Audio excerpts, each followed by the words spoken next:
ಚಿತ್ರದುರ್ಗದ ರೇಣುಕಾಸ್ವಾಮಿ ಕೊಲೆ ಪ್ರಕರಣಕ್ಕೆ ಇವತ್ತು ಮತ್ತೊಂದು ಟ್ವಿಸ್ಟ್ ಸಿಕ್ಕಿದೆ. ಈಗಾಗಲೇ ನಟ ದರ್ಶನ್, ಪವಿತ್ರ ಗೌಡ ಸೇರಿ 7 ಆರೋಪಿಗಳ ಜಾಮೀನು ರದ್ದು ಮಾಡಿ ಸುಪ್ರೀಂ ಕೋರ್ಟ್ ಖಡಕ್ ಆದೇಶವನ್ನು ಹೊರಡಿಸಿದೆ. ದರ್ಶನ್ಗೆ ಮತ್ತು ಅವರ ಅಭಿಮಾನಿಗಳಿಗೆ ಬಿಗ್ ಶಾಕ್ ಅನ್ನ ಕೊಟ್ಟಿದೆ. ಇದಷ್ಟೇ ಅಲ್ಲದೆ ಹೈಕೋರ್ಟ್ ಆದೇಶಗಳ ಲೋಪವನ್ನ ಸುಪ್ರೀಂ ಎತ್ತಿ ತೋರಿಸಿದೆ. ಆ ಮೂಲಕ ಇನ್ನು ಮುಂದೆ ಆರೋಪಿಗಳು ಜೈಲಿನಲ್ಲಿ ಸಿಗರೇಟ್ ಸೇದಿದ ಅಥವಾ ರಾಜ್ಯಾತೀತದ ಯಾವುದೇ ಫೋಟೋ ವಿಡಿಯೋ ಕಂಡು ಬಂದ್ರೆ ಜೈಲು ಅಧಿಕಾರಿಗಳ ವಿರುದ್ಧ ಕ್ರಮ ಕೈಗೊಳ್ಳುವಂತೆ ಸುಪ್ರೀಂ ಕೋರ್ಟ್ ಎಚ್ಚರಿಕೆಯನ್ನ ನೀಡಿದೆ. ಸುಪ್ರೀಂ ಕೋರ್ಟ್ನ ನ್ಯಾಯಮೂರ್ತಿ ಜೆ.ಬಿ. ಪರ್ತಿವಾಲಾ, ನ್ಯಾಯಮೂರ್ತಿ ಆರ್. ಮಹದೇವನ್ ಅವರಿದ್ದ ದ್ವಿಸದಸ್ಯ ಪೀಠ ಪ್ರಕರಣ ವಿಚಾರಣೆ ಮಾಡಿತ್ತು. ಆರೋಪಿ ಎಷ್ಟೇ ದೊಡ್ಡವರಿದ್ದರೂ ಕಾನೂನಿನ ಮುಂದೆ ಯಾರು ದೊಡ್ಡವರಲ್ಲ, ಯಾರು ಚಿಕ್ಕವರಲ್ಲ. ಆರೋಪಿಗಳಿಗೆ 5 ಸ್ಟಾರ್ ಟ್ರೀಟ್ಮೆಂಟ್ ನೀಡಲಾಗಿದೆ. ಜೈಲು ಅಧಿಕಾರಿಗಳನ್ನ ಸಸ್ಪೆಂಡ್ ಮಾಡಬೇಕಿತ್ತು ಅಂತ ಹೇಳಿದ್ರು.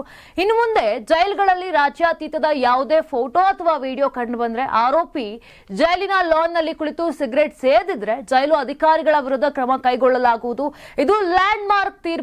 ಈ ತೀರ್ಪಿನ ಪ್ರತಿಯನ್ನ ಎಲ್ಲ ಹೈಕೋರ್ಟ್ಗಳಿಗೂ ಮತ್ತು ಜೈಲುಗಳಿಗೂ ಕಳಿಸುವಂತೆ ಸುಪ್ರೀಂ ಕೋರ್ಟ್ ಖಡಕ್ ಸೂಚನೆಯನ್ನ ಕೊಟ್ಟಿದೆ. ನಾನು 86 ಕೆಜಿ ಇದ್ದವಳು 71 ಕೆಜಿ ಬಂದಿದ್ದೀನಿ. ವಯಸ್ಸಾದ್ಮೇಲೆ ಸ್ಮಾರ್ಟ್ ಆಗಿ ಕಾಣ್ತೀರ ಅಂದ್ರೆ ಜಿನ್ನಿ. 126 ಕೆಜಿ ವೇಟ್ ಇದೆ. ನಾವು ಈಗ 114 ಕೆಜಿ ಲೆಕ್ಕ ಬಂದಿದ್ದೀವಿ. ಯಾವುದೇ ಸೈಡ್ ಎಫೆಕ್ಟ್ ಆಗಿಲ್ಲ. 84ರಿಂದ 50 ಕೆಜಿ ಬಂದೆ. ಆಮೇಲೆ ಸಣ್ಣಗೆ ಫಿಟ್ ಆಗಿದ್ದೀನಿ. ಅದಕ್ಕೆ ನಾನು ಯೂಸ್ ಮಾಡ್ತಾ ಇರೋದು ಜೀನಿ ಸ್ಲಿಮ್.